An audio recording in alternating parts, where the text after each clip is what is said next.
Bismillahirrahmanirrahim. Assalamualaikum warahmatullahi wabarakatuh. Apa kabar anak soleh-soleha? Mudah-mudahan kalian selalu berada dalam keadaan sehat walafiat. Sebelum belajar, kita baca basmalah dulu ya. Bismillahirrahmanirrahim. Bertemu lagi dengan hari ini kita akan belajar akidah akhlak, yaitu tentang pemarah.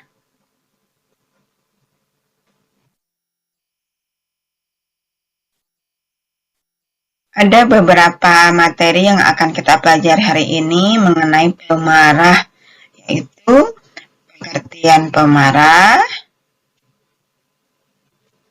dasar larangan pemarah, tanda-tanda orang pemarah, bahaya memiliki sifat pemarah, dan cara menghindari sifat pemarah. Konsentrasi ya saat kalian belajar.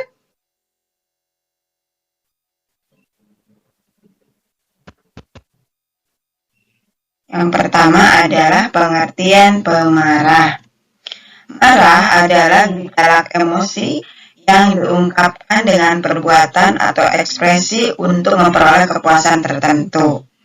Marah biasanya dilakukan atas dasar tidak terima atau tidak senang karena sesuatu.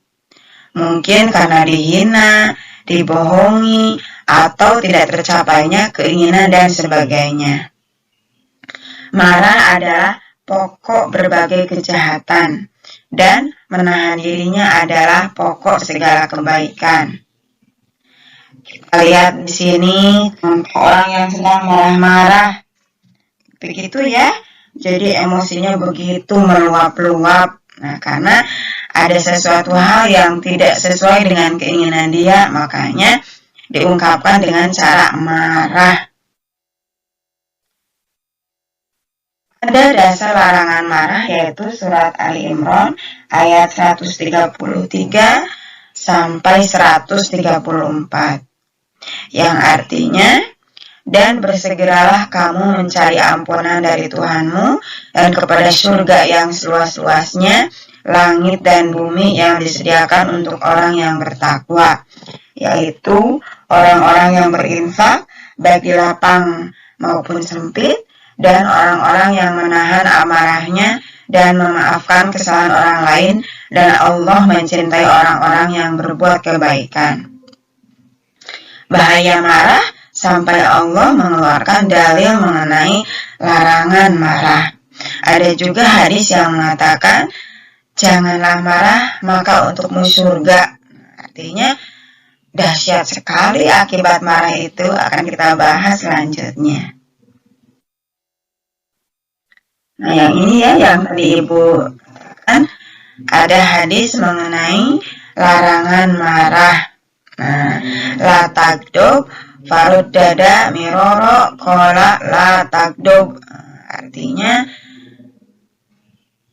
janganlah engkau marah. Jadi sangat bahaya sekali akibat dari marah itu, sampai ada dalil dan hadis yang melarang untuk marah. Tanda-tanda orang marah. Jadi silahkan kalian ukur, ada nggak tanda-tanda ini ya. Kalau ada berarti sedang marah ya. Yang pertama adalah mengejangnya urat dan otot disertai memerahnya wajah dan kedua mata.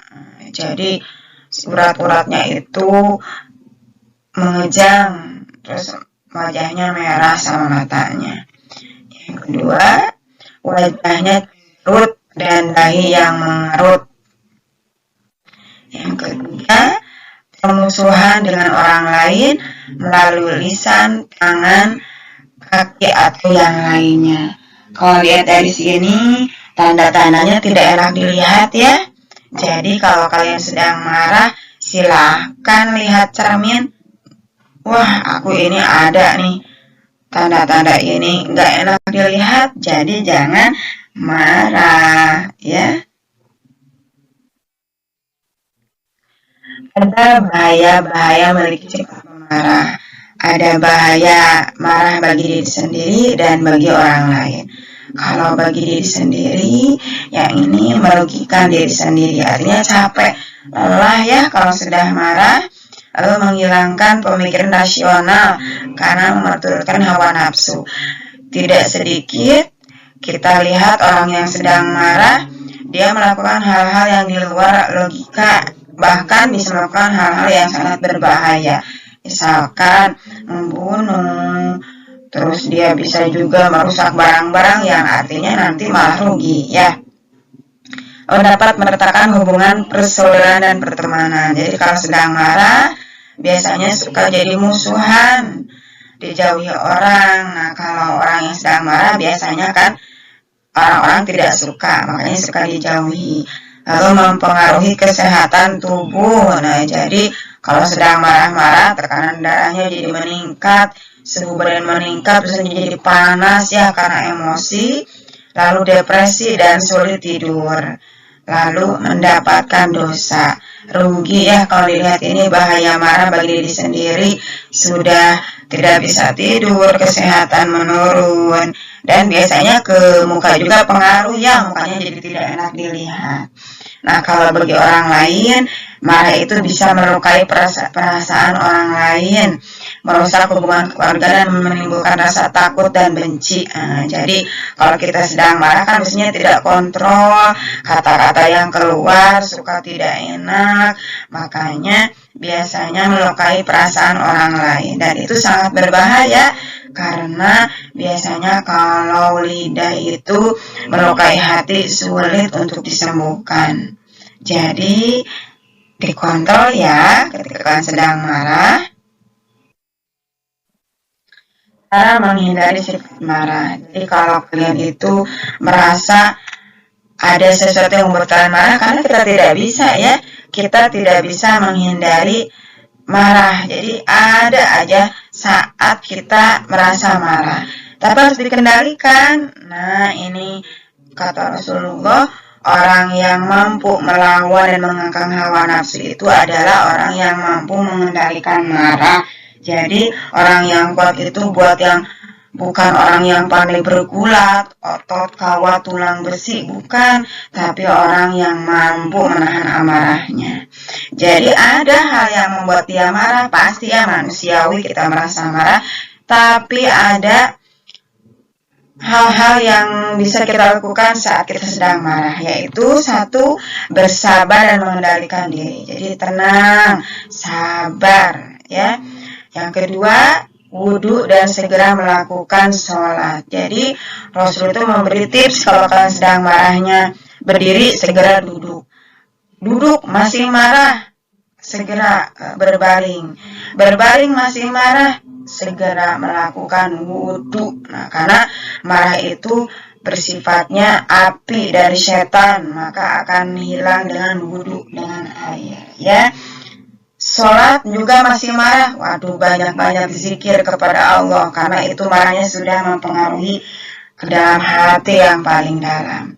Yang keempat, membiasakan memberi maaf. Jadi ketika ada orang yang berbuat salah kepada kita, banyak-banyaklah memberi maaf, karena itu akan membersihkan hati kita. Yang kelima, dia menjaga lisan, karena ada kata-kata mutiara ya, kata-kata bijak yang mengatakan berkata benar atau lebih baik diam. Nah, jadi kalau merasa benar bicara, tapi kalau dirasa tidak bermanfaat, itu kata-kata lebih baik diam. Yang keenam, mengingat siksa Allah bila tetap meluapkan amarahnya. Jadi ingat, Allah memberi sanksi kepada orang yang tidak bisa mengontrol emosinya. Yang ketujuh, mengingat akibat dari permusuhan. Jadi ingat, kalau kalian marah, menyakiti hati orang lain, bisa dijauhi, bermusuhan, nanti teman-temannya pada pergi ya. Karena ada istilah 1000 kawan itu sedikit, tapi satu musuh itu kebanyakan. Artinya kalau kalian punya satu musuh itu malah banyak, jadi hindarilah sifat memarah. Yang ke-8, mengingat ayat atau hadis Nabi tentang keutamaan menahan amarah. Jadi diingat-ingat nih, kalau kalian sedang merasa marah, karena pasti setiap orang pasti merasakan marah. Tapi bagaimana kita bisa mengendalikan amarah itu menjadi tidak meluap-luap dan tidak merugikan bagi diri sendiri maupun orang lain. Dan penjelasan dari Ibu, mudah-mudahan kalian bisa mengamalkannya dalam kehidupan sehari-hari dengan mengendalikan amarah. Ya, ingat, berkata benar atau lebih baik diam. Kul khairon awal yasmut, berkata benar atau lebih baik diam. Jadi kalau sedang marah, dirasa-rasa tidak kontrol, diam saja. Jadi ingat tips dari Rasul, kalau sedang marahnya sedang berdiri, duduk. Kalau duduk masih marah, berbaring. Berbaring masih marah, segera wudhu dan sholat. Kontrol emosinya ya. Kalau sedang marah, lihat cermin, aduh aku marah, mukanya nggak enak dilihat, sudah jangan marah ya.